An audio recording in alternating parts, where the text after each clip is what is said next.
you to tell me that I cannot make? Who are you to tell me that I am not the greatest thing that God ever created? Good morning, Grenada, Carriacou, and PT Martinique. You're listening to Hard Talk Grenada. A very special good morning to those of you joining us on 97.5 CitysoundFM, 89.5 CRFM, 92.9 Sister Isle Radio, broadcasting out there in Hillsborough, Carriacou, and of course 94.9 We Noise Radio out there in Brooklyn, New York. A very special good morning to those of you joining us on the live video, whether it's on Facebook, on YouTube, wherever you may be. A very special good morning to you. It is, as usual, a beautiful, beautiful day in the Spice Isle of Grenada. We are always ever grateful for the fact that we have life, that we can get up in the morning and say thank you. All right. But of course, none of this would be possible without the man himself, all right, the Father Almighty. So I hope when we get up every morning that we say, thank you, Lord, for bringing us to where we are today, all right? Now, I just want to make a note before I start. In the next coming days, we will be doing some restructuring of the program and how it appears. We have had some people saying that they joined earlier, some joined later, but we are going to do some restructuring, so we're asking you to stay tuned for an update on that, on the restructuring. All right? I just want to find some information here. Now, what we'll also be doing is we will also be continuing today the conversation that we started yesterday as it relates to agriculture and as it relates to what we can do to better the agricultural products of Grenada. Because I know a lot of us, we talk about agriculture needs to be bettered, agriculture needs more. Sometimes we don't even know what the more it is that we're referring to, but we always say that agriculture needs more. So we need to hone in on what we already have, what has already been done, and what we can do to make it better, all right, or more efficient. That should be the word to look at, okay? So we need to make a note of that. All right, Mr. Bola will be joining us soon, so we can continue that conversation. But before we go into that, there is something, of course, that I need to touch on.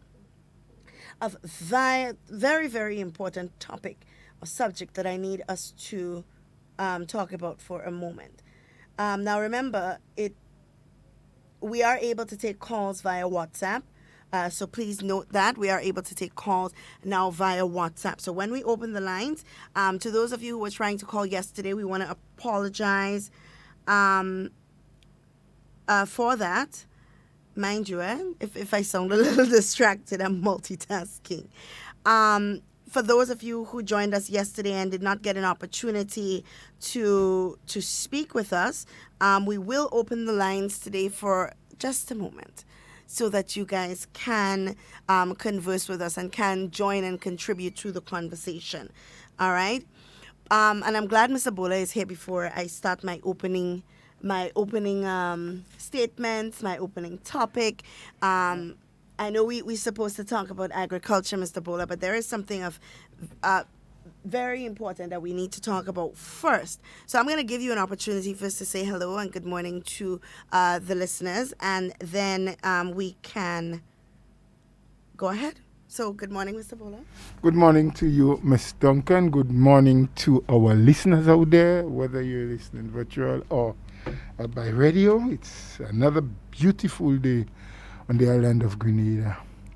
I hope that you had a good night rest. Woke up in good spirit this morning. Difficult times it is, but you need to keep your spirit up and thank God for life and thank God that we are still in the land of the living.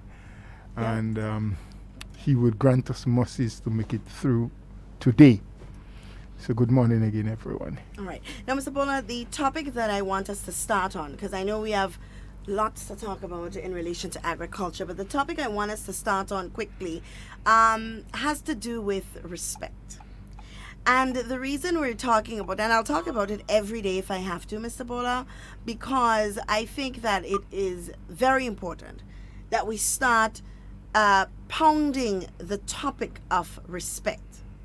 Now, the reason I'm saying this is because recently there has been an individual or individuals, I won't say an individual because it's not just one person, who see it necessary to, whether it's on Facebook or on the media, under a live video, under somebody's post, under when they call into different radio stations, who don't see it necessary to grant other people respect, just basic respect. And more on social media, I see a lot of people coming out and speaking about their pages and people having respect underneath their pages. Because you see, we have to learn to separate opinions from fact and reality, right? Now, I can have a very strong opinion about you or something that you have done, but that does not mean that in voicing my opinion, I must disrespect you in the process. Because it is my opinion. You understand?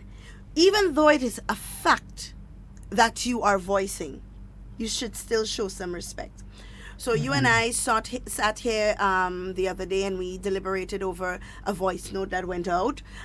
We spoke about it and we played it, and we made it very clear that the reason we are playing this clip is to show the outright blatant disrespect.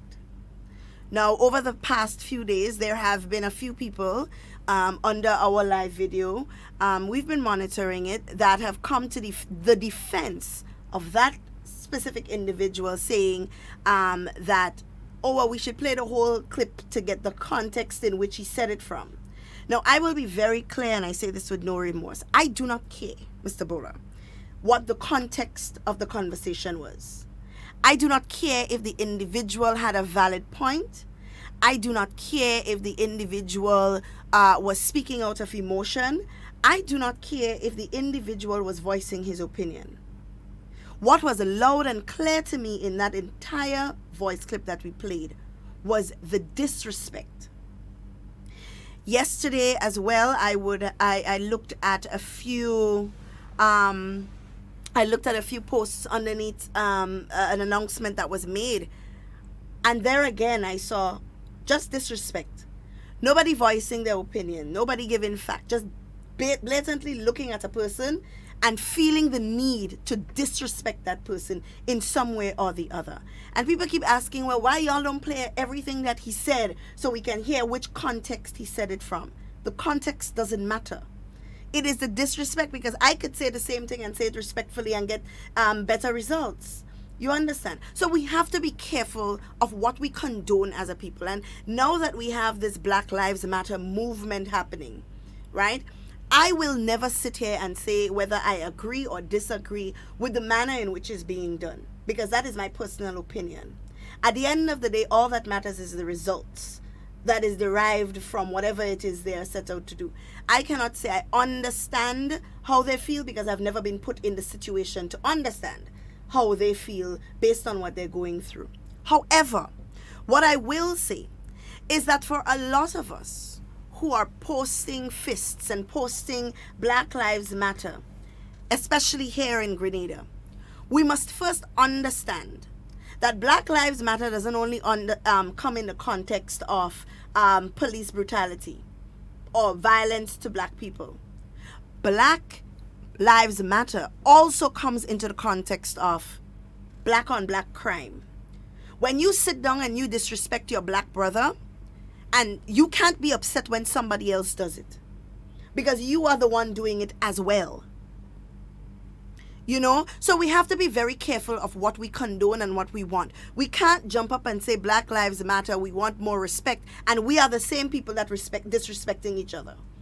you know? And I felt like I needed to say this morning because more and more I see a lot of people who voice their opinions very clearly on Facebook are being attacked and being disrespected. People are not disagreeing with their opinions. People are disrespecting them. And there is a difference.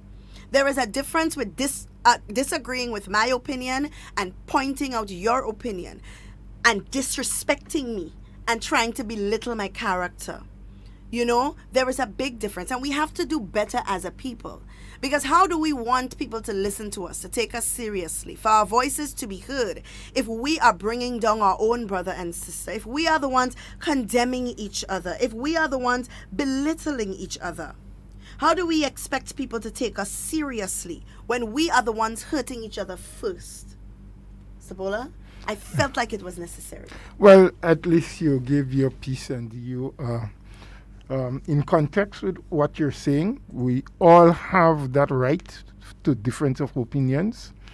The way we express it brings across a different connotation, and hence the reason we spoke about the lack of respect, not just for individuals, but sometimes for institutions. And the very things that we try to uphold, or we wish we'd get an opportunity to protect, we are disrespecting and destroying it with our utterances and the manner in which we do it. So, you know, a lot more could be said on the matter.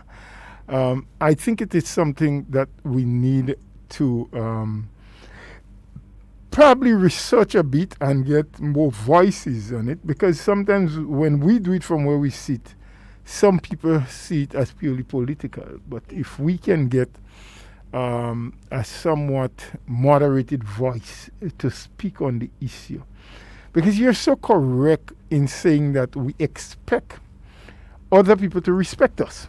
Black lives matters. In my opinion, all lives matter, whether you're black, you're brown, or you're white.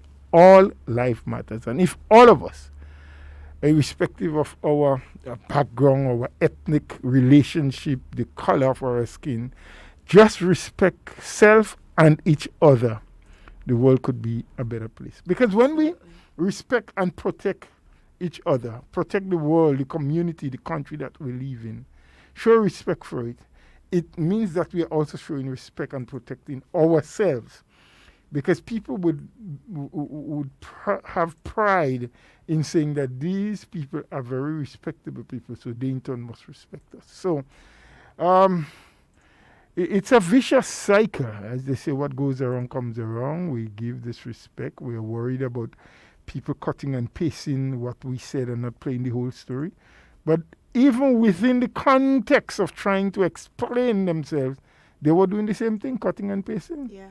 They did not give the entire program that we did and all of the things that we said, and the fact that I said maybe some psychological evaluation is needed by the individual. He expounded on the fact that I said let the police bring him in, and I did clarify saying not because he needs to be arrested, but that you can take him to have an examination psychologically. But anyway, this is long gone, and as I said in that very same program, which the clip never, what was played never showed up, that I am not prepared to get into a battle and a back and forth, and you know, I was just expressing what I felt, that if respect is not given, it cannot be received, and if you don't have it, you cannot give it. Absolutely. That was my opinion. So people, I mean, let us be sensitive and sensible in what we do. Everyone has a right to opinion. Everyone has the right to expression of opinion. But having that right does not give you the authority at the same time to disrespect anyone. Yeah. You can express your opinion. You can give your views. You can state facts if you have them. Yeah. But it does not give you the authority to disrespect anyone. We have a call, Mr. Bull, and I want to start taking calls early because I know that yesterday, it seems like we lost that call. So if the caller is listening, they can call back, because yesterday the conversation went so well that we didn't get an opportunity to take calls as we would have liked to. So we are going to open the lines. Remember, the number to call is 440-7377. If you're in the diaspora and you want to give us a call, remember the number to call is 347-32 329-3101.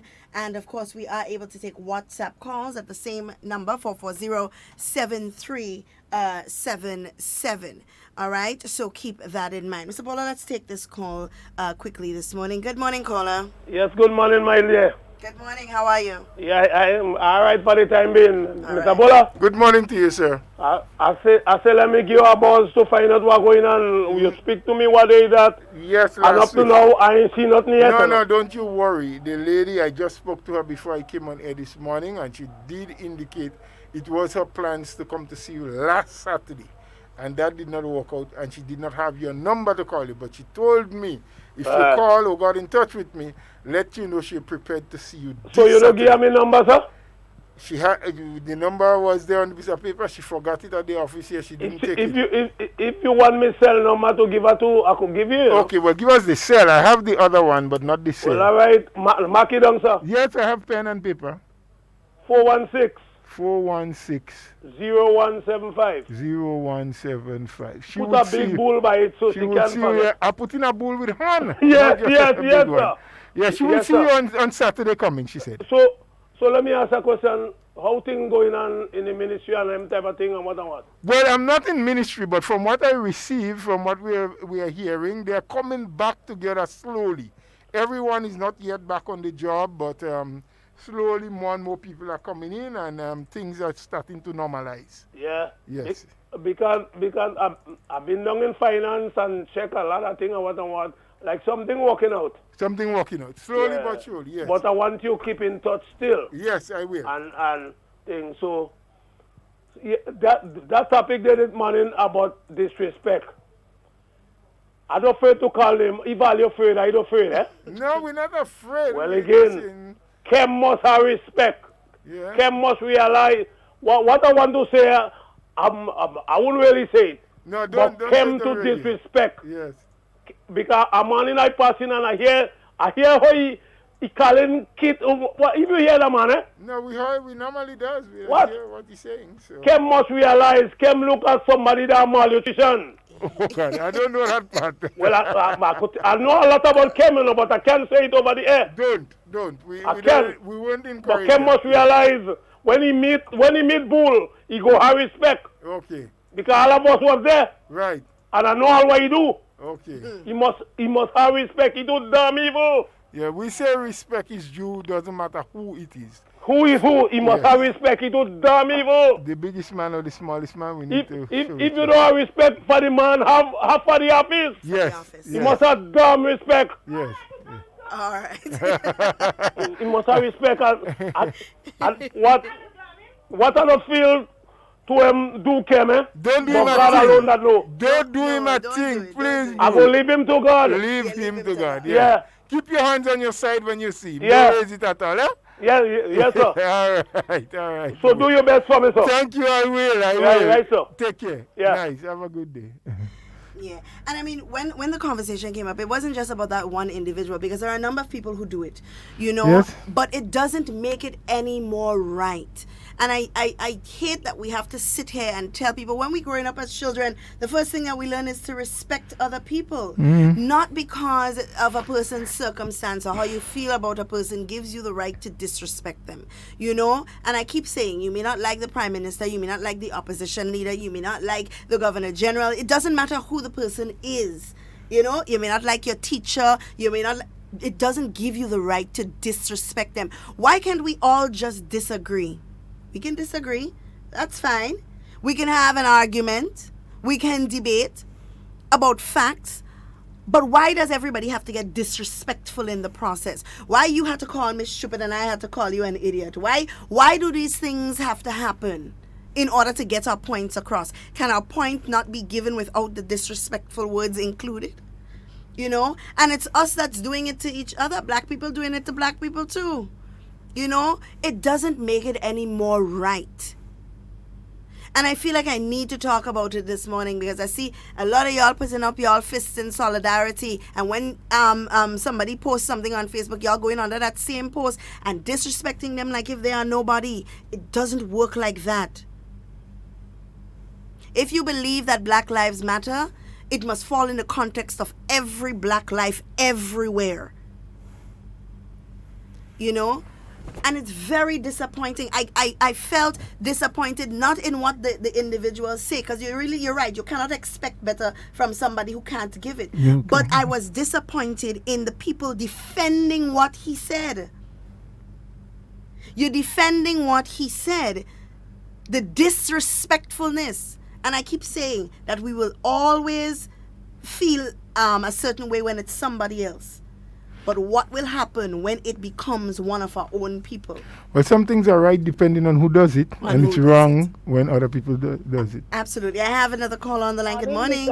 Good morning, Miss Cammy. How are you? Good morning to you and your who are they, Mr. Bola? Good morning to you, Miss Cammy. Yes, it's morning, Mr. Bola. How are you doing? We're well today. Thank God for the breath of life. Yes, we have and to. Thank God for the little rock of Grenada, Carriacou, you know? Of course. Mr. Bola and Miss Duncan, just allow me, please, to just express something today. I'm seeing in Grenada right now the hatred they have for the Prime Minister. And I want them to stop. You understand?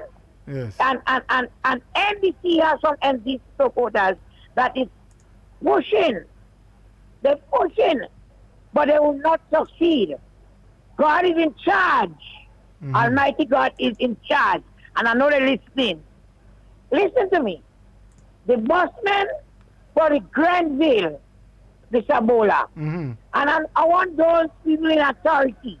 Dr. Francis Martin, the commissioner, the lady, Miss Rizan, the Prime Minister. It's very hard for the Grenville busmen to be traveling with 10 people. I could say give them 15. That is my personal opinion. Right. Give them a 15 without conductor. And everybody that's traveling on the bus with a mask, sanitize them, because in the bus terminal, they're spraying down the whole bus. There are people here sanitizing the bus. You understand? Yes. But Mr. Stami saying this morning, so our Grenville busmen must strike. I mean, you have to have a heart. These are the same people that travel from Grenville to St. George's Review. Yes. Back and forth. You have to have a heart. You say the government is not a caring government. You cannot tell us, Mr. Sammy. You understand? Yeah, we're Better you listening. say, give us some more passengers. Speak to the COVID team, Yes. the doctors, and ask them to give all you more. You understand? There was a time the buses would take 15 people, Yes. right? And sanitize. But to tell them go work strike. They are a family, Mr. Bola. They still have to pay the bank. They have to feed their family, their mother, their father, give them something. So you don't like nobody. Some of you don't like people in this country. I never see no minister of government come at the bus terminal and take a bus. Yes. Or he is not doing it, Prime Minister, and nobody. I hurting your own people that you've seen every day. Yes. And I have to stop that. NDC, why did I tell you? Look up, our bossman, look up $40,000. Therefore, you know, they're pushing, they're like steak to hotel you. Grenadians are to be careful. We don't get out of the woods yet with the COVID-19. We have to be very careful with what we do and what we say. Yes. I mean, they're hurting me. All them buses there, they get in the 10 and they're moving fast. But I say, if they get a little more, it's not better. Because to have a conductor and say 10, is not paying them. Okay. Give them a little more. Okay. Give them an extra. Yes. Then you're telling them don't work. Are you still can bring down NMP government? I go to what do you want? That is coming Jesus God speaking. I go to what do you want? You can't bring down a government. You cannot bring down the NMP government. So I don't care. Yeah, because Koba said he give me the jail with NMP now. He had never gone give you a tax up in my head. I cannot bring them down. We the Grenadian people know who helping us as poor people. Why are you doing bad? Watch, don't get me sick, you know. No, don't get sick, Miss Anyhow. Campbell. We don't want you to go in hospital. Don't get sick. Mr. Bola, Yes, dear. we must be more caring. Yes, we have to. We must be more caring in Grenada. Everything is on Keith Mitchell. Keith Mitchell don't have a boss running in. Sorry, the Prime Minister don't have a boss, yes. He don't have no boss running here. I just ungrateful, Somalia. Well, I just ungrateful, that was I say. And ungratefulness was an over. The truth is. Have a good day, Grenada. thank you, Miss Cami. Thank you for your contribution. My response to what Miss Cami said about who should carry more into, based on what I heard the PS from the Ministry of Transport, Ministry of Infrastructure and Transport, saying at a press conference they had yesterday, I was able to capture a portion of it. She was saying that the negotiations were still on the way. And that is something that we sometimes have to take into context. Remember very early I said, while I believe there is some level of justification in what the busmen may have been asking for, the team that negotiates on behalf of government cannot only take into context what is good for the busmen. Because what may be good for the busmen may be affecting several other sectors. And so they have to take everything into consideration. They have to take all sectors into consideration and come up with a solution, agreeable solution, that will in some way be inclusive of all the various parties. Yes? Not just the busmen. So we shouldn't go about saying busmen are wicked and bad and this and that. I plead for that from this program. I said, look, they are fighting a cause that I think is justified for them. Government cause now must be justified for all involved, inclusive of the busmen. Yeah. Yes? And what should happen is that there should be a continuation. And the PS did say that the negotiations were ongoing when busmen, or some busmen maybe, decided to pull off their services, to strike. She said they asked them to show some goodwill by going back on the road, by trying to assist the traveling public and let the talks continue. And at some point in time, and I recall a word she said, something which I've heard before, is that the government in to some extent was not opposed to an increase for the busmen. But what they said is that at this time, in this era, in this present moment, it may not serve best for everyone to have a price increase. Yes? So maybe down the line, and I am not a part of the negotiating team and I don't want to preempt anything. I'm just saying if the conversations continue. So like Ms. Kami is saying, when you do the calculation for the busmen that travel Grenville over the Grenada, probably just the 10 may not cut it out for them. But this is something that needs to be trashed out at the level of the committee and the bus association. Bring their facts, let it be worked out, let the health team see what can be done again, whether or not they can afford to add another 2 to them, if they can ensure that people, as Ms. Kami did mention, everyone wearing the mask, being sanitized, the buses are being sanitized. But we as the traveling public, as the Grenadian citizenry, have a responsibility as well. I travel around and I see a lot of people taking things as normal. They don't wear any face mask. They're not careful. They don't keep the physical distance. People are trying to hang out by bars and lime and start gathering as though everything is back to normal. Yeah. So you have to give also some confidence to the people who are preparing the protocol, the health people, because a second wave of COVID in Grenada, our hospitals been clogged up with 10 and 20 and 30 people who requires to go on the respirator and all those things, will reap havoc to the health system. But I'll tell you this, Mr. So we need to avoid it as much as possible. I'll tell you this, Mr. Bola, because it's funny because we feel like we've beat COVID and... we have not. And that...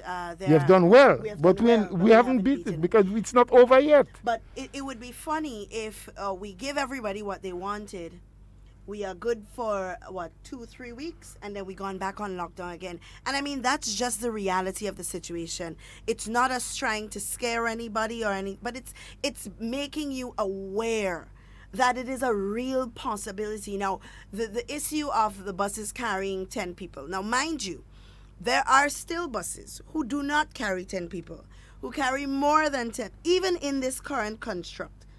As we sit here, and the plea has been made, there are busmen who are running now and they're not carrying 10 people. But there are those who comply. Now, what I've noticed as well is that a lot of the buses have the hand sanitizer. The conductor is there spraying the hands of the people who enter the buses, and that has been happening. Now, the reasoning behind having a conductor is very simple. I don't want to have to touch the door after every single person that has touched the door. You know, leave that to the conductor. Let one person handle that. You know, because then it limits the risk. It limits the risk. And this is what this is all about, you know, limiting the risk. And I need people to understand this. Now, this may not be forever. And that is what we fail to understand. This may not be forever. The buses may not have to carry 10 people forever. Just the same as we tried how many days we were allotted to go and shop, from what hours, and it kept changing. It kept adapting. It kept adjusting as time goes by. But you can't just throw all your bait in the water and hope to catch fish. You have to try bit by bit by bit to make sure that what you are doing is working, and make adjustments as time goes on to suit the needs of the population, but also to keep the population safe. And I need us to take that into consideration. Now, remember, we only it's been 2 weeks since the bus has been given an opportunity to run? About 2 weeks. The buses have been on strike. Now, how do we know if the system is going to work? How do we know if we can improve the system if nobody is trying it? There are some busmen that are working. There are some that are working. And I heard the police yesterday saying that they are taking cognizance of what they're doing and how it's operating. And then they in turn can bring back information to the team. The team can make assessments. The negotiations can continue. And there may be changes down the road. Yeah. You know, whether you increase, you decrease, you give price increase, whatever the case may be. But it's not going to be an overnight solution. Yeah. And that's what people have to accept, that this is a period. We are into the unknown. There are so much things about COVID that is still unknown. Scientists and medical experts are still learning new things about the virus every day. And as they learn and they test, they keep updating. And things that was relevant yesterday becomes irrelevant tomorrow, because something new has been found. And so we have to be a bit patient. I'm calling for patience. I'm calling for understanding from everyone, not just the busmen, not just the traveling public, but from everyone, because there are some of us who don't travel by bus, who never use the bus system, but instigate a lot of things because of how we feel about individuals and all these kind of things. Yes? So we need to really be careful. This is our little country, right? And whatever we do, good or bad, is going to affect us in some way. We have relatives, we have friends, we have our family members. And so we need to be careful of what precedent we set. What do we encourage people to do? Because a time may come when we may be in a position of leadership and not able to control, because we have allowed and taught people how to be so disrespectful, so disobedient, how not to obey public order, that when our chance comes around, we will not be able to get them to do it. Yep. So let's be careful. Let's look at what we say, what we do, what we post, how we do it, because our turn may come one day, sooner than later, probably, and we may have to struggle to make the adjustment, because people have gotten so used to we asking them to disobey, and they build that into the character that they may not be able to change that easily. Course. Now let's get into some good news on the lighter side, because you see, I always tell people, and they ask, well, why do you do what you do? Why do you sit here and all you're talking about is all the good things that government has done? Why ain't talk about the bad things too? I'll tell you this. There are so many people out there who are doing such a wonderful job at posting the negativity, at posting all of the negative things. They never see nothing good happen yet. Before something bad happen, if you go through their social media feed, everything is bad and negative, and I don't ever want to be that person. I want to get old before my time. You see how Mr. Bola young still? That is because he threads on positivity. You sure about that? Yeah, man. It's you I learn from. Some people don't like that. They don't like it. No, and I've noticed that more and more in Grenada. Before you take a positive stance on something, before you share a positive opinion, before you share a lighter side to a situation, people believe that you're only doing that simply because you represent the New National Party and they're in power, so you have to say that. That's not true. I choose to be positive. It's a choice, you know. It's a choice. I choose to be positive.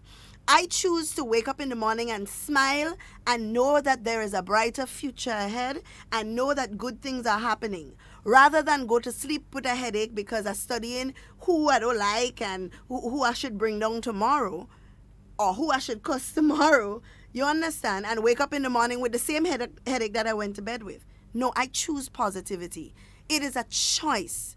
You know, so when some of you go on radio and you rant and you get on and you talk about all the negative things, you've never heard them say anything positive. You've never heard them post. You've never seen them post anything positive. Before somebody have a live video, they jump in them people live video. They don't hear half hour go on yet, but they posting all their negativity under there. No, I choose to be positive.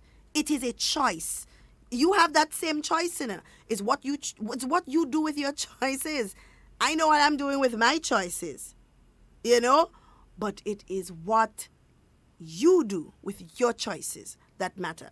So on a lighter side, Mr. Bola, we have our 21 people that came home. I know that they are extremely excited to be here because there's no place like home, No place like home. And then we had a few, I don't remember the exact number, but there were a few Grenadians who left Grenada actually to go back to Canada on the farm labor program. Okay.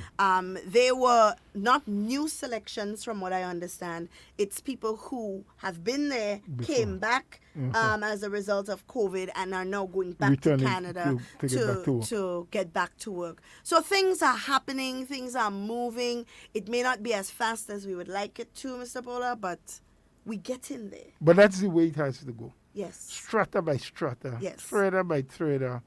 Every day something different. Because once you do, you need to take cognizance of what you did and the results of it. So, for example, I got the news last night out of Jamaica, for example, who had a really devastating case with the COVID, had quite a number of people. I don't remember the exact number now. But so far, they have repatriated 2,300 thereabout Jamaicans that was abroad who got stuck, whether it's Canada, London, the USA, and so far, 2,300. They all had to be tested, every single one. They didn't come in all at the same day. I'm talking over time, from the time they've started bringing in people after they've seen a leveling out of the COVID, so to speak. 50 of those people whom they have repatriated thus far have tested positive for COVID, right?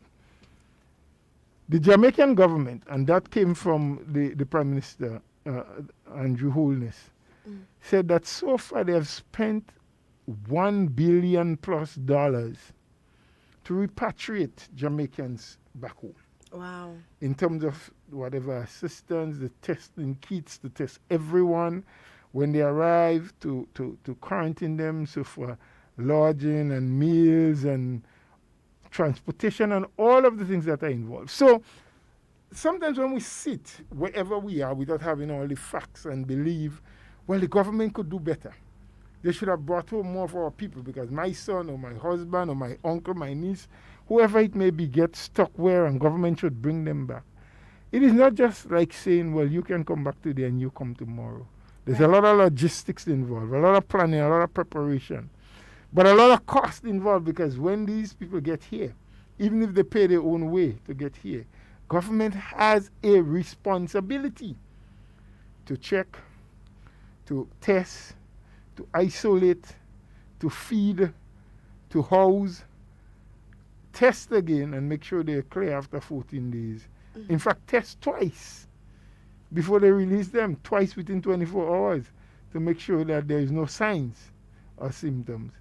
And so all those things come with a cost. And while government has to do that, they have to continue to look at the regular citizens. We have to continue to think about the bushing for some of the people who have not worked for the years yet.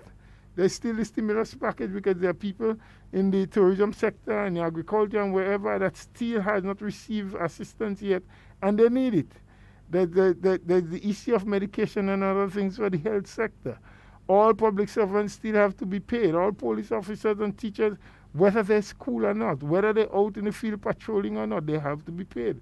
All the amenities and the utility bills for government offices and so have to be paid.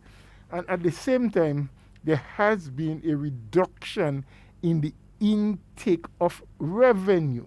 Yeah. So it is real critical. It is proper management. It is the ability to steer the ship through this tough time, through these hurricane waters, that will get us into safe port.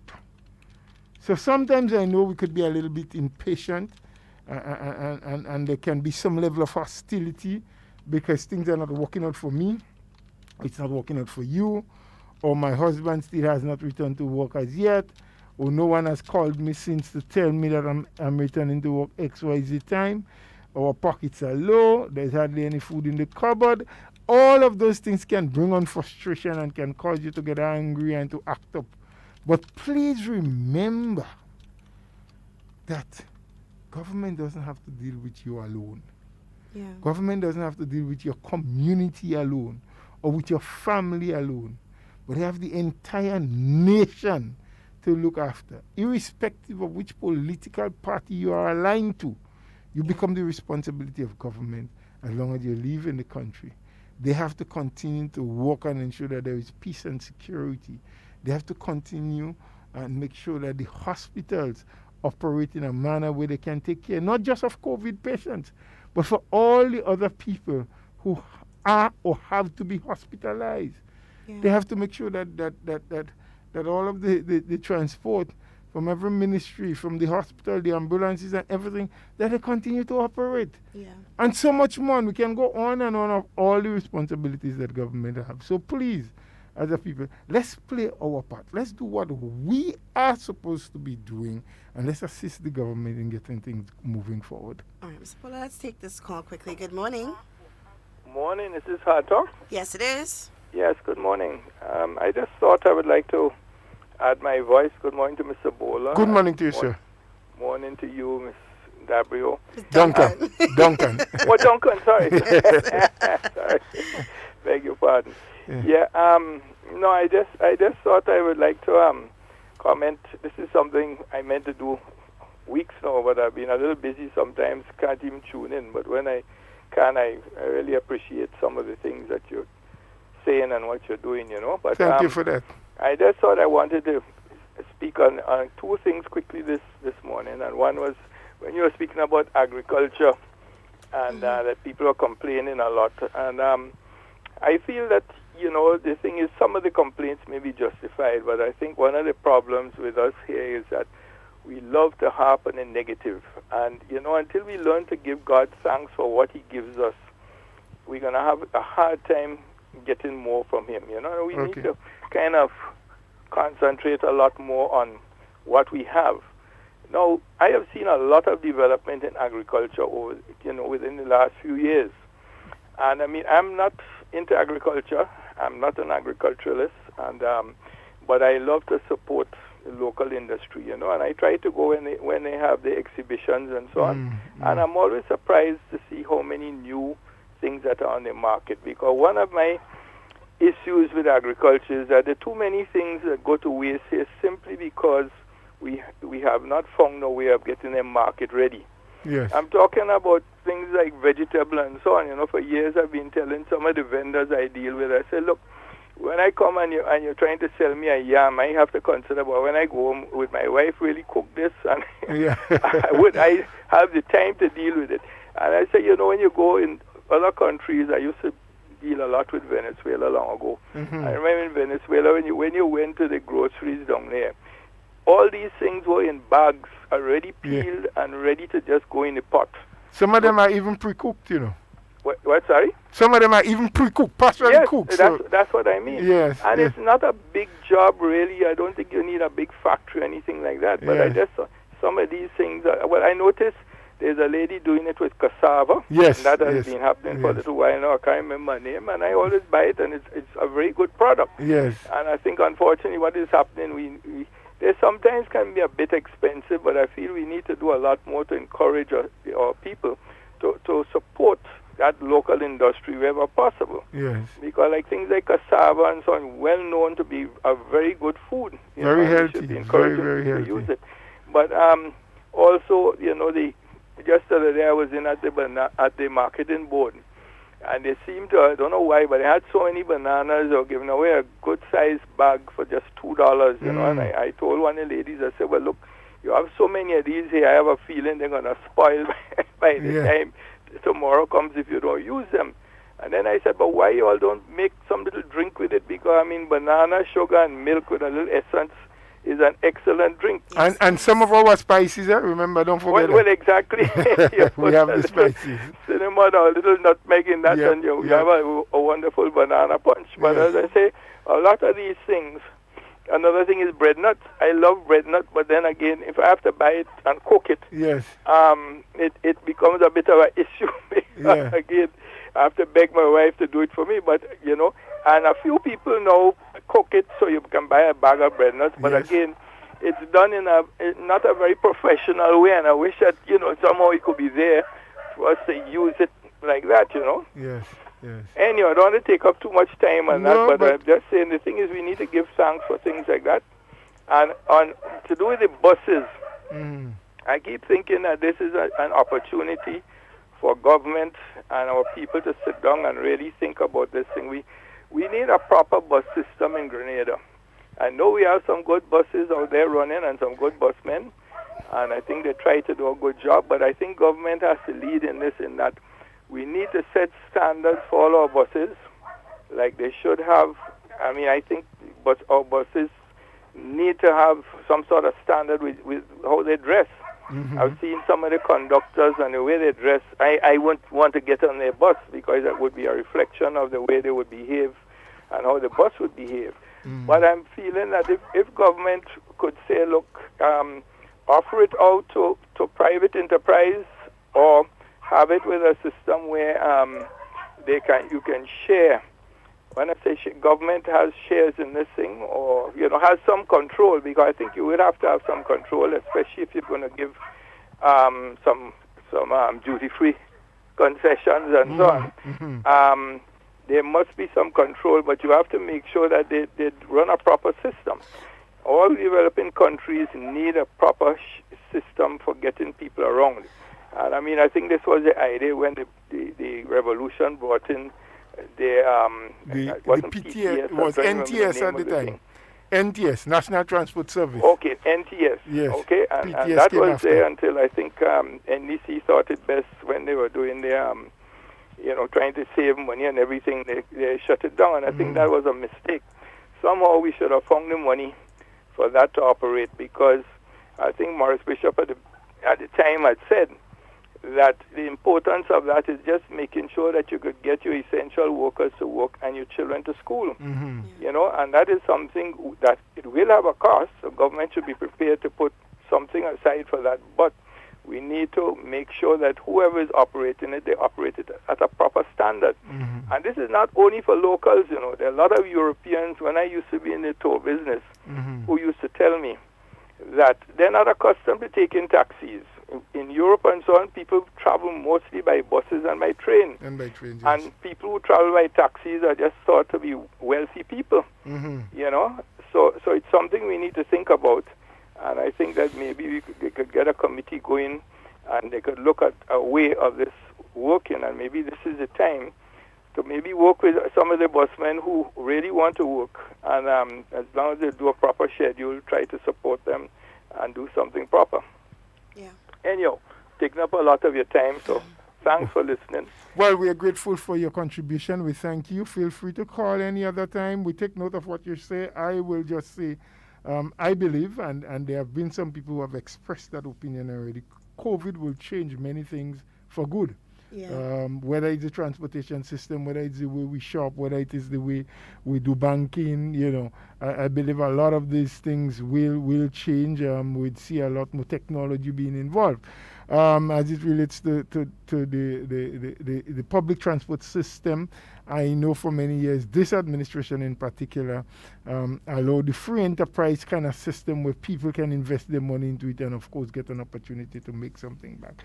But the time really has passed, and maybe the Ministry of Transport, the Legal Affairs Division, some of the busmen, some private sector people need to probably sit and drop some very special regulations that will govern. I am not one that is going to push for government itself to get into the bus system again. Well, I'll tell you this, Mr. Bola. Yesterday, the same individual that we were speaking about who made mention of, who disrespected the Prime Minister and Deputy Prime Minister, he found it necessary to go on public radio and say that government is bringing in buses from China. Well, he probably knows something that you and I don't know, so I'm not even going to get into that. But it just goes to show that people will go at any length to keep this thing going. Yep. Because if a busman hear that now, all of a sudden they definitely striking because they feel like their bread is being cut. threatened. Yeah. But I will say this, in all that we are saying about there needing to be a better transportation system, we have to remember, same as with the farmers, you can implement, put whatever you want to put in place. It's if they want to do it. Yep. Because remember, we are dealing with private individuals who own private buses. That's a private business. They are not paid by government to run their buses. Whatever they make, they don't have to pay towards government. That is their private business. So we have to take into consideration as well, will they listen? And the first thing people tend to say is, oh, well, they're trying to stifle us and tell us what to do. Yeah. Let's take this call, Mr. Bola. Good morning, caller. Hi, good morning. Good morning. Morning. Mr. Bowler, good morning, especially to you. Thank you, sir. Good morning. Hadn't had an opportunity to actually have a conversation with you, so I'm going to try my best to have a small one right now. Okay. And hopefully it's productive for both of us. Feel free. Addressing agriculture in Grenada. Mm-hmm. We've, for a long time now, including cocoa and nutmeg, we've basically had what we could call an agrarian system. We produce things and send it to the people outside of Grenada. They send it back with a markup and we pay for it. Mm-hmm. We know this will change. As you said, COVID will change a lot of things. Mm-hmm. The other day, the Prime Minister was asked a question by Aruna. We didn't have this a long time ago. Caller, you're a little muffled now. We're not hearing you clearly at all. From Aruna. Yes, you have to go back to Aruna as Prime Minister a question, and then... Yes, sorry.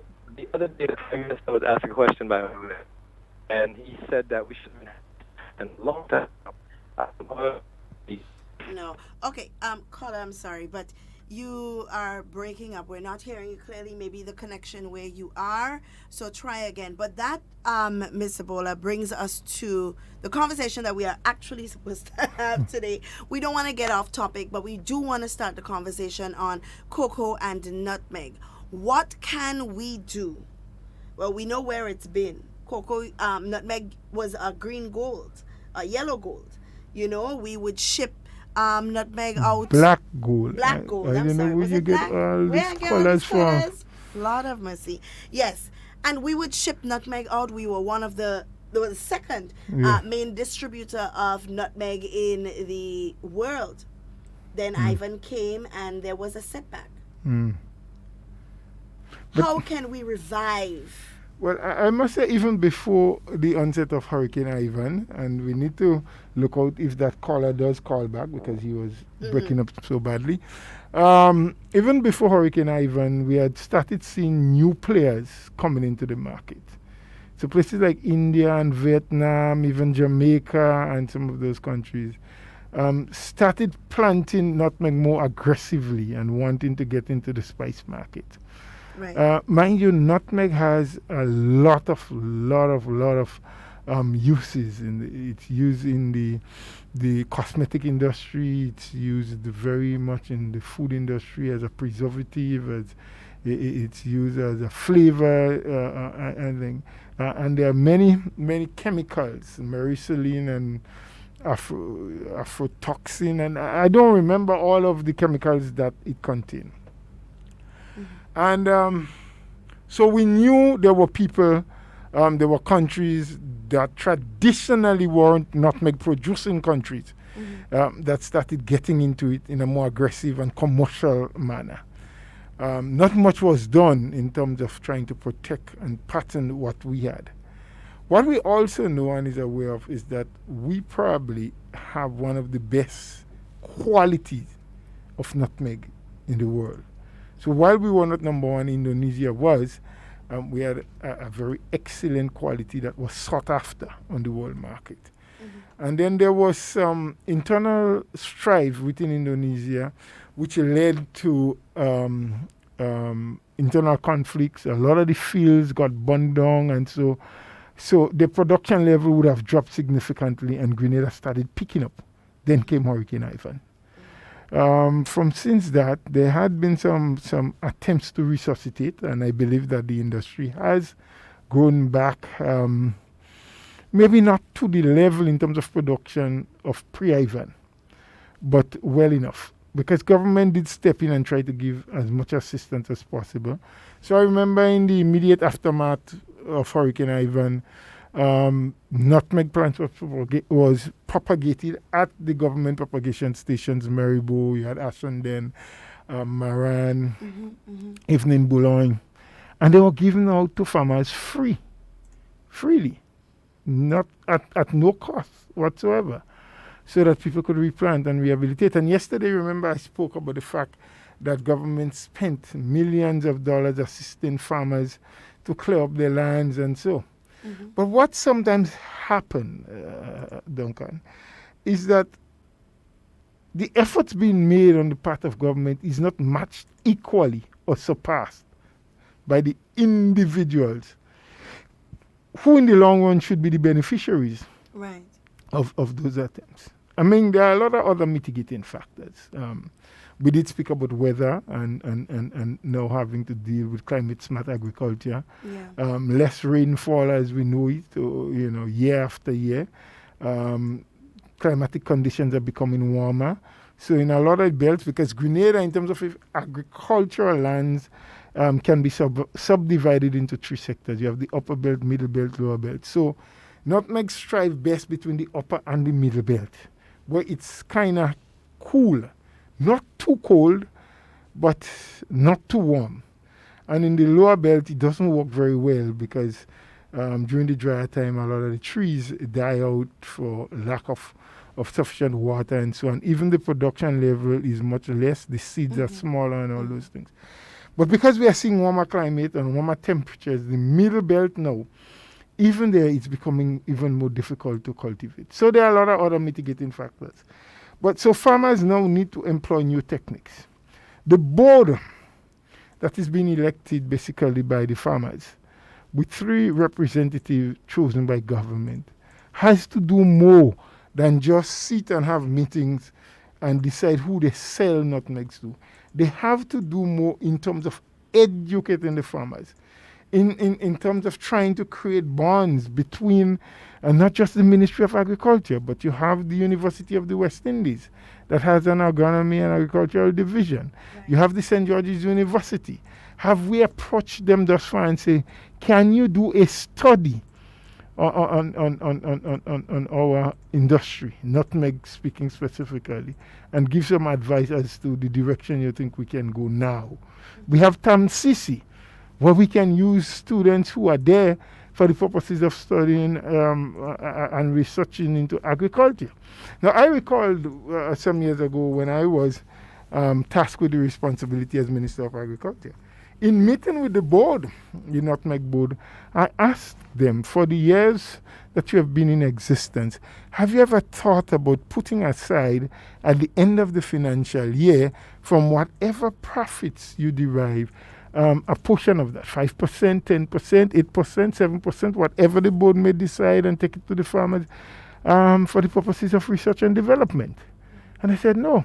I said, but how can we move forward if as an industry you continue to operate as you have been doing for ages? No research, no development. India, for example, who is now the first world producer of nutmeg, who never had nutmeg at one time.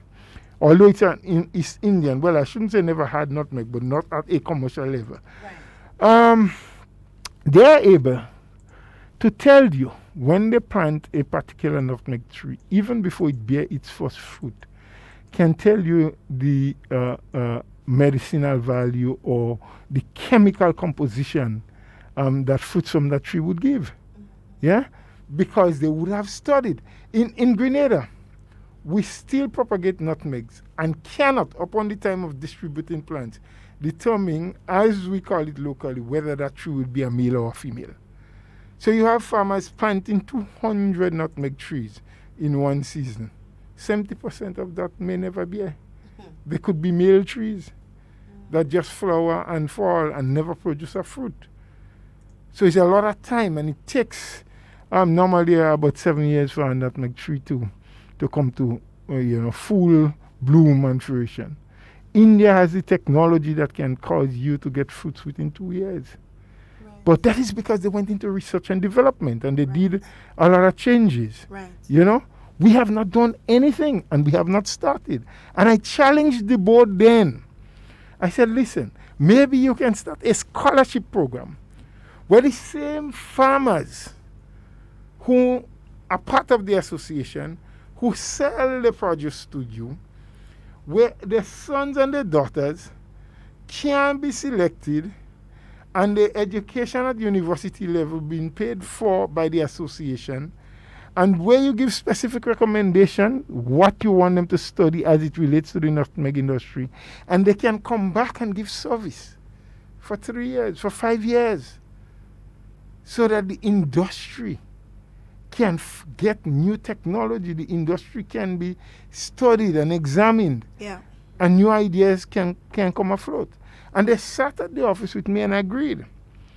And in that very year, months after we made that decision and there was agreement, decided that all of the monies that they would have made as a profit must be shed to the farmers in back pay.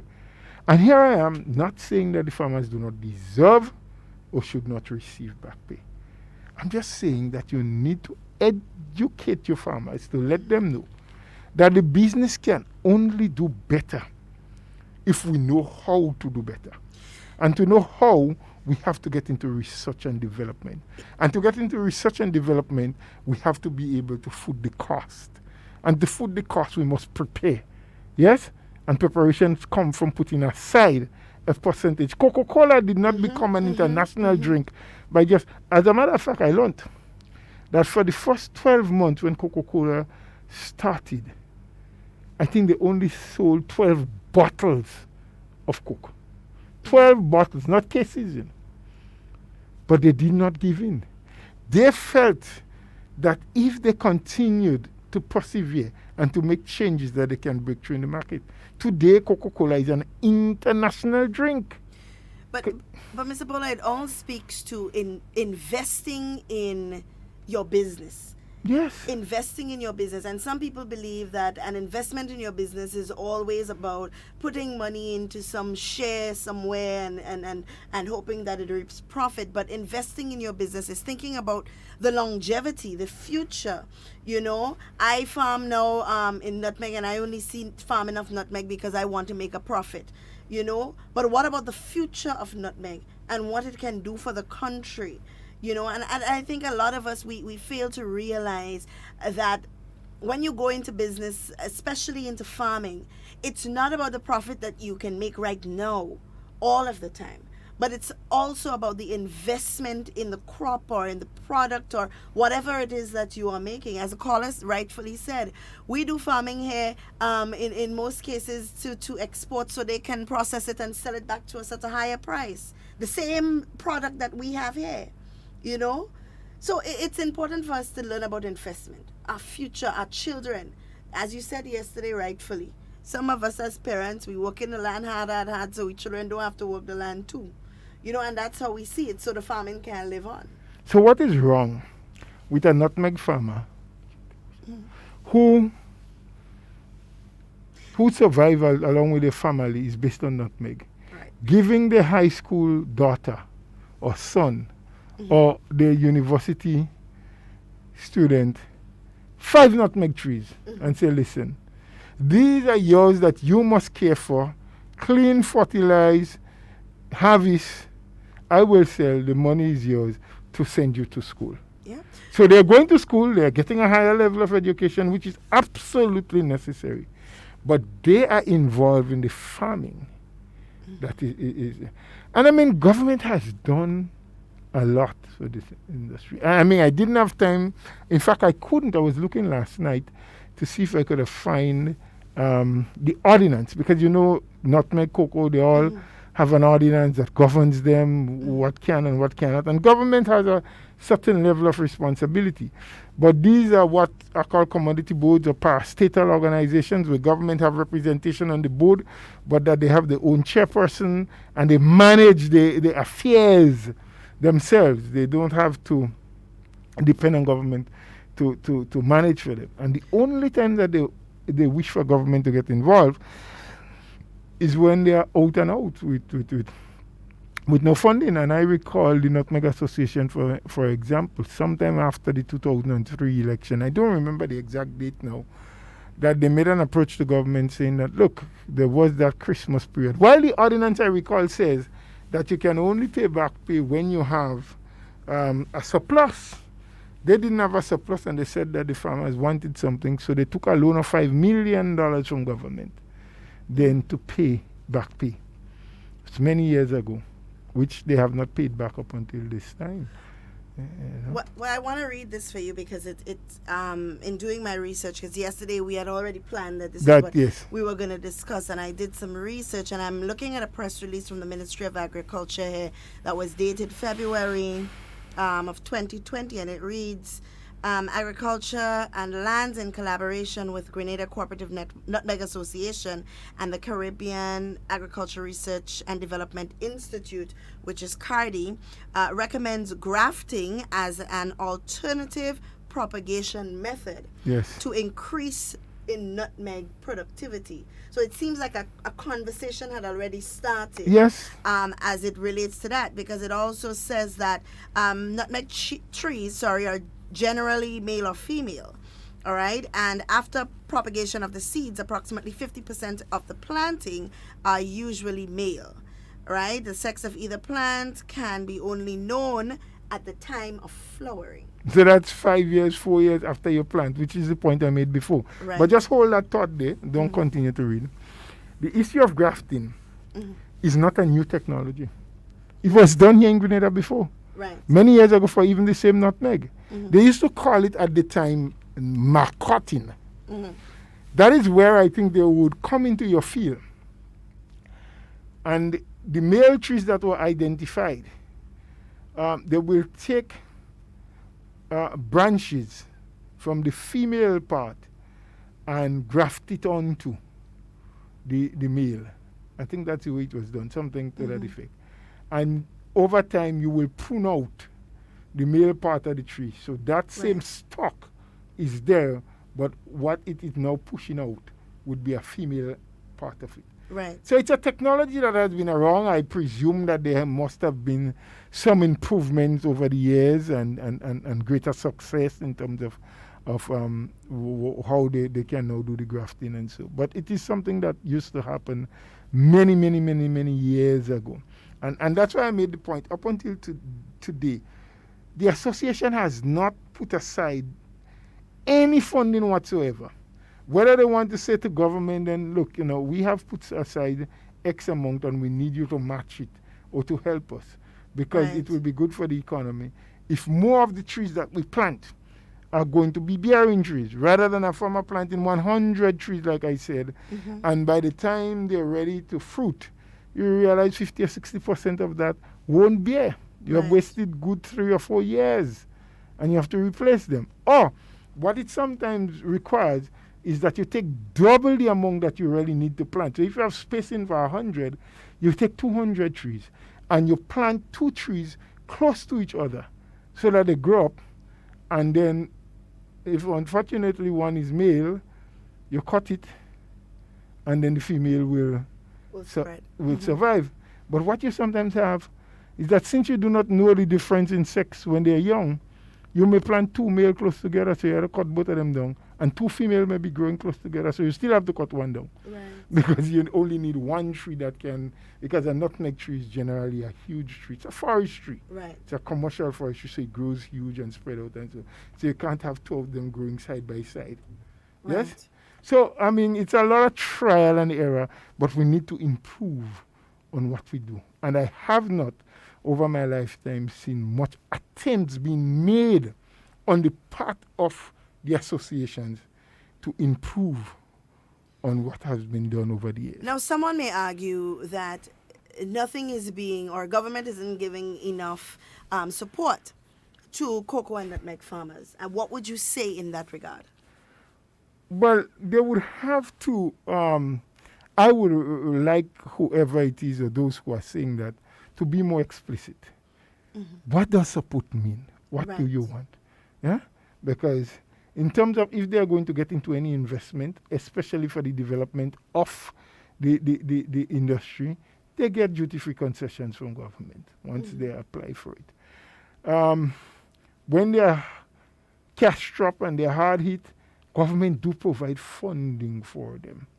So I'll give you an example. The cocoa industry in the latter part of 2017 went to government saying, look, we have hit a very hard place. I think the prices on the world market went down and they were about to cut the price that they were purchasing from the farmers. Yes? Because they were not bringing in from the world market the kind of monies that they would have done before.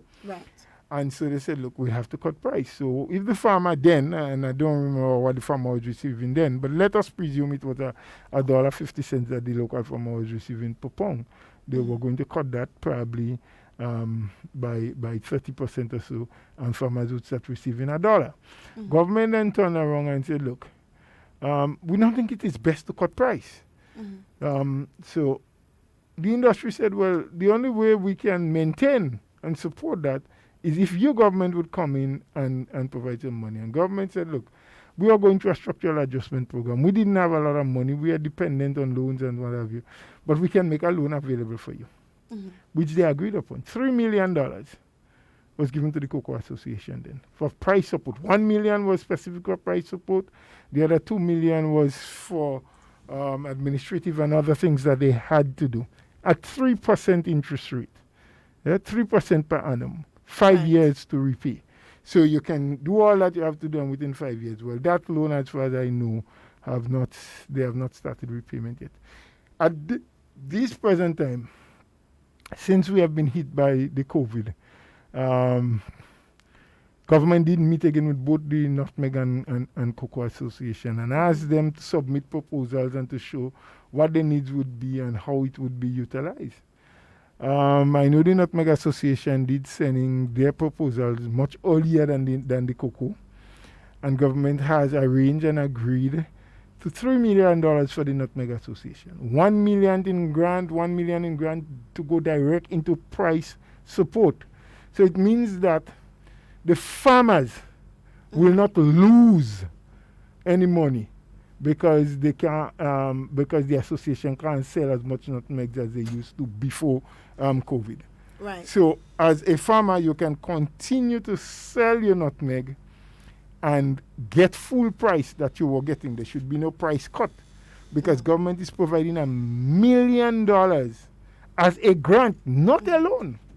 as a grant to the Nutmeg Association. In addition, they're giving them $2 million as a loan at an interest rate of 1.5%, almost giveaway money, with 9 years to repay $2 million at 1.5% interest, meaning that there are 2 years moratorium, 2 years from the time they receive the money. For the first 2 years, they are not forced to pay anything.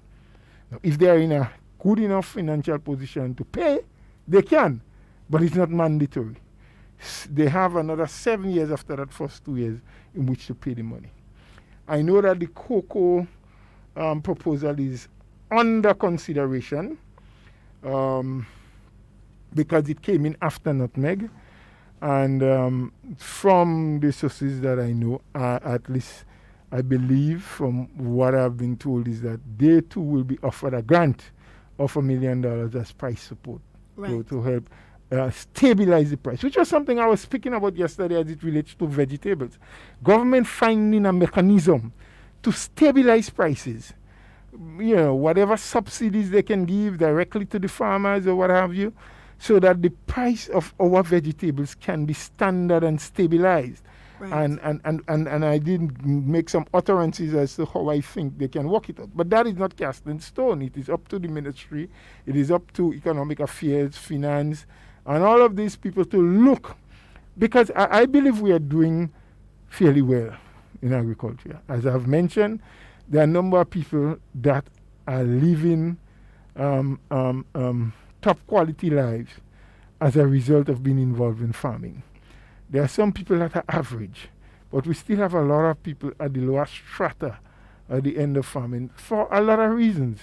Lack of proper planning, they do not know how to administrate, they don't keep proper records, they don't get the advice as needed from the Ministry of Agriculture, especially the Extension Division. They plant anything, anytime. There are a lot of losses through pest and disease, pre-larceny, which is another thing that we didn't touch on again, where people steal the crops and produce. But there's no some means of insurance for pre-larceny. Well, there have always been talk about crop insurance for farmers and fisher folks. A number of different areas were tried before. Nothing really sufficed so far. There is the Caribbean Risk Insurance, I think it's called CRIF, the National, the Marketing and National Importing Board. I know at one time for banana and plantain farmers, they were able to work something out with that insurance company that when you sold those produce to them, but I used to be a banana farmer at one time, there was a deduction, I don't remember how much it was, whether it was 5 cents, 1 cent, or whatever it was. On every pound of banana or plantain that you sold to marketing board, they would deduct that from your payments, and that would go directly to pay your insurance policy. So in times when you have especially torrential rain or high winds or so, because bananas and so are susceptible to that, a lot of the trees may fall, and so they would send in an agent, check the amount of stools or stems that you lost, and you would have received some compensation from that. But general kind of insurance to cover farming, pre-larceny, damage to weather changes or what have you, that is something that has been talked about. At one time, I remember government even budgeting about $1 million or 500,000 thereabout to as the startup payment for crop insurance for farmers, and then farmers would pay based on size of plot and so whatever else was required from them. But that never took off. So it is something that is necessary. I know the region, as a matter of fact, is looking at that, and probably it might be better if you can have the entire region all paying into the same insurance, because you know, it would bring more monies in the bag, so that in terms of taking care of the farmers in times of need, it will be better. But also, getting back to pre-larceny, some years ago, a regional study was done, and what was found is that about 30% of what farmers produce was being lost through pre-larceny. Right. Yeah, 30% of your entire produce. So that's a really high percentage because to lose 30%, it means that if you were to harvest 100 pounds of tomatoes when you plant and you lose 30% on average, then you would only harvest 70%. And sometimes that just takes you over your costs without leaving you with a lot of room for profit and so. So there are a lot of mitigating factors. There are a lot of challenges. There are a lot of things that do affect in a very negative way the farming community and the farmers in particular. But I think if people who have skills, who have knowledge, who have understanding, and who have the experience can all sit around the table and sit with good purpose, not just to talk, and have a talk show.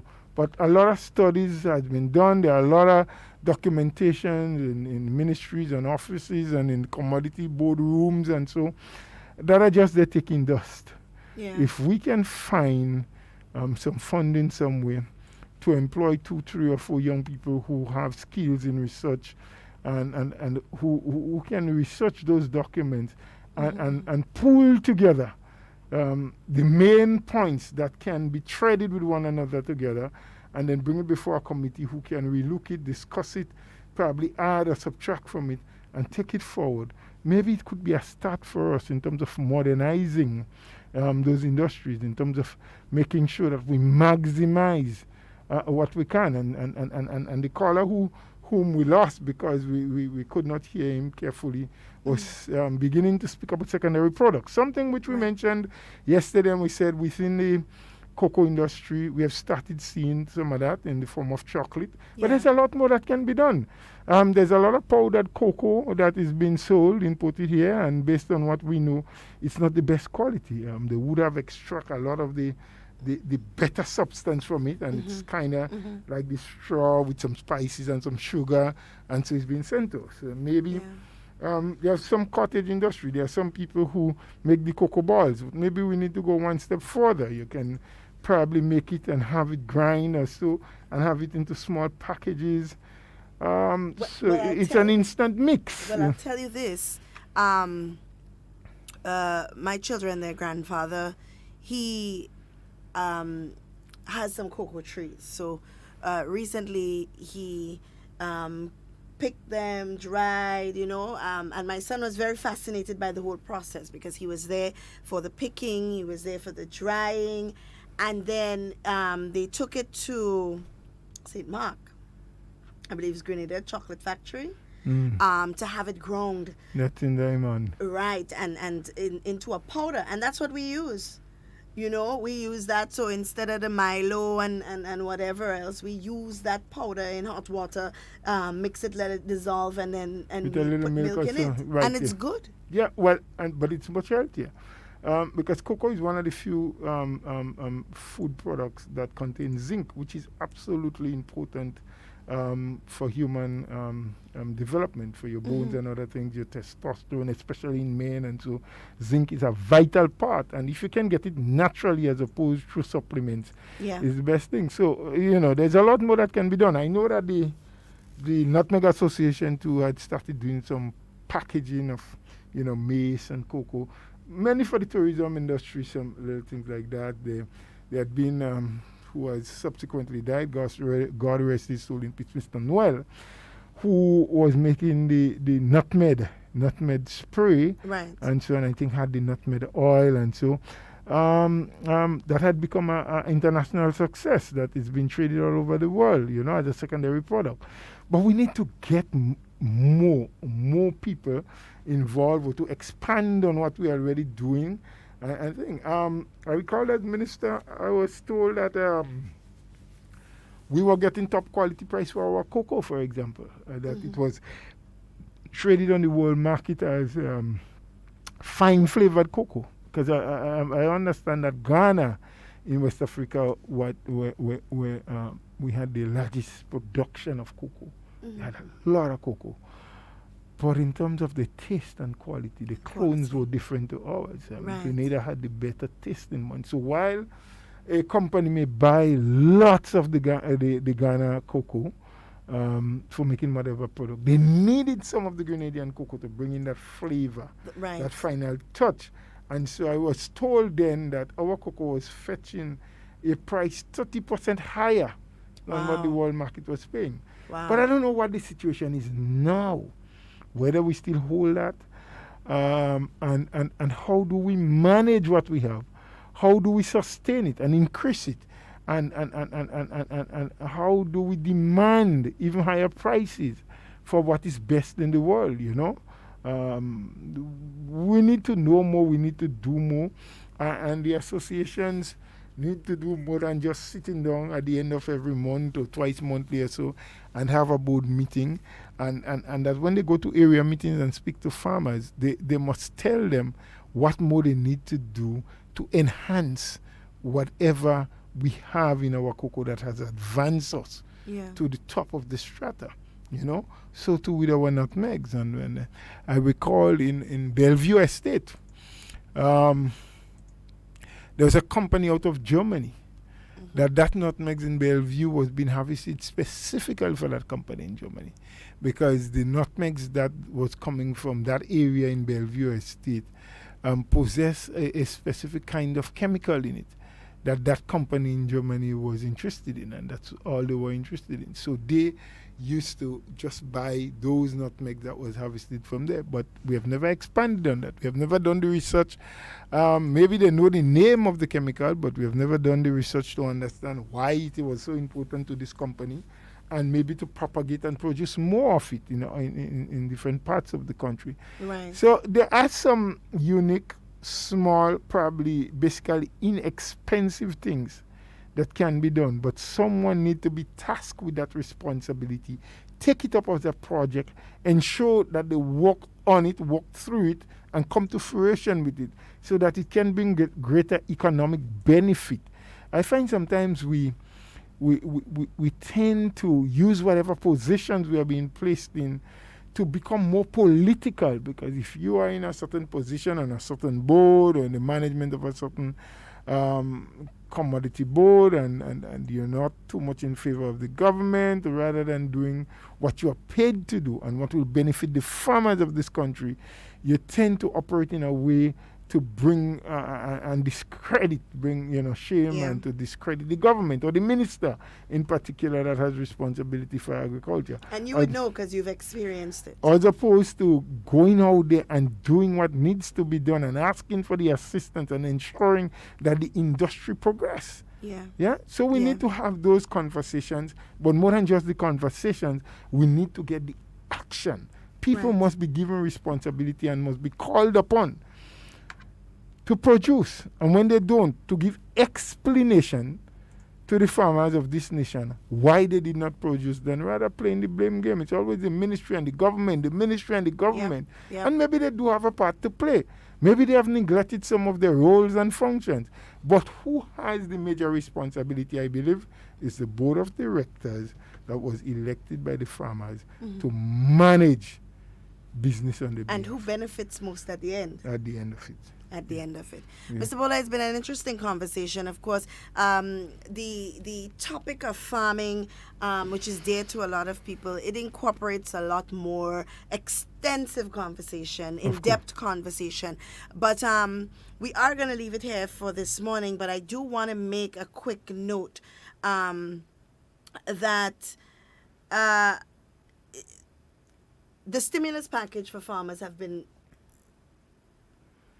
I want to use the correct word, modified. Yes. It's no longer support, monetary support, where you say, okay, I'm a farmer, I've been affected, but more substantive, and a substantive approach. So right now there is the restructuring of the farm labor program, all right, and that program is going to encompass two components. Tree crops, which is nutmeg, cocoa, soursop, and coconut, and the root crops, which is the vegetables and tubers. All right. This initiative is going to target commercial farmers, and will see a total of 400 acres under cultivation. right? That is one aspect. Then, of course, there is another aspect, which is the backyard gardening program, where 500 families will benefit from this initiative. And, of course, some geriatric homes, which is the homes for the elderly, which is good because it's going to keep some of the elderly people active. Well, I'm not sure if they would want the elderly to be the one doing it. But there are some who maybe can, but I guess there's the staffing and maybe through the Farm Labor Program, they may be able to assist them. Right. And each recipient is going to receive a backyard garden kit, which will have a variety of seeds, seedlings, tools, etc. And then further, which is something that we did discuss, would be the implementation of protective culture technology. We did discuss that this week. And greenhouses. Greenhouses, right. So they're going to refurbish existing shade houses on private farms as well as various propagation stations, and they will be constructing 10 new shade houses, you know. So I mean, we're going places, things are being done as it relates to agriculture. And I keep asking people, whenever somebody comes to you and says more needs to be done in agriculture, the question you need to ask them is, okay, if more needs to be done, tell me what has already been done and what do you suggest can be done. Now, if they can't answer any of those two questions, then they're just repeating something that they've heard. Mm-hmm. You know, because sometimes we invest in conversations, and what we invest in conversation is nothing. One, it has nothing to do with us. Two, we have nothing to offer to the conversation. But we just feel like if we say it, you know, we on the side of those who oppose. Sometimes it's okay to not oppose, you know. It's okay to say, you know what, I think that more has already been done. Enough has been done. Maybe a little more can be done. Nobody's saying more cannot be done. But if you cannot contribute to what the more is, if you can't state, if you cannot identify what has already been done, to even suggest what more can be done, then there's no use having a conversation about more needs to be done in agriculture. Yep. You know? But Mr. Bola, we are out of time, but do you have any closing words for the people before we go? Well, two things I just want to say to the farmers out there. It has been a rough couple of months in terms of COVID. The lack of the available markets that you were once used to. But only yesterday I was speaking to a gentleman who does a bit of vending of some vegetables in terms of ripe bananas and slicing of melons and so on. And he said to me, you know, during the period it was not all that bad. He said agriculture had saved us a lot. I've been able to sell during the time. I've been getting my supplies during the time. So I want to say to people, hold on. It's never going to be easy, especially when you want to effect change. We like progress as a people. We want more. We want more to be done. We want to achieve more from what we're doing, but we hate change. We want to continue to do the same thing, most of us, but get different results. It doesn't always happen that way. We need to really change sometimes our viewpoint, but most importantly, our techniques, the things that we invest in, how we do it, you know, the how is sometimes where we need to make the changes that are necessary. But let's listen, let's be prepared to learn, let's be patient, let's not all think that it can be transformed or changed overnight. And I know the little quarrel and the concerns still remain between the busmen, the traveling public, the government, and what should and shouldn't be, who should accept, who should give. And so let the dialogue continue. Let us stop the finger pointing and the name calling. I don't believe that there is sufficient evidence to prove and say that the busmen are wicked and greedy and what have you, which are some of the comments that I've heard some people making. I also do not believe that the busmen are within the right to say that the government don't care. I believe government care, but government don't just care about one sector or just about you because you have made a request or a demand, but they take everything into consideration. And let us remember that we have made a lot of progress. We have done very well in terms of our control of the COVID-19 so far. Hats off to the Ministry of Health, to all the health workers, doctors, nurses, frontline people, the policemen for the patrol and saving us from ourselves most of the time. And as a people, let us follow the protocols and ensure that we don't return to the days of fear where we had lockdown and so. But as the country continues to open up and the economy continues to grow and people are doing more things, that we do it proper, that we take the necessary care, that we wear our face masks, we wash our hands regularly, we walk with our hand sanitizers, we are careful with where we sneeze and cough, and that we be kind and respectable to each other for the rest of today, the rest of this week, and maybe for the rest of our lives. Thank you so very much. All right, guys, as we say here every day, in whatever you say and whatever you do, be safe and be secure. I always want to be talking with you and never about you.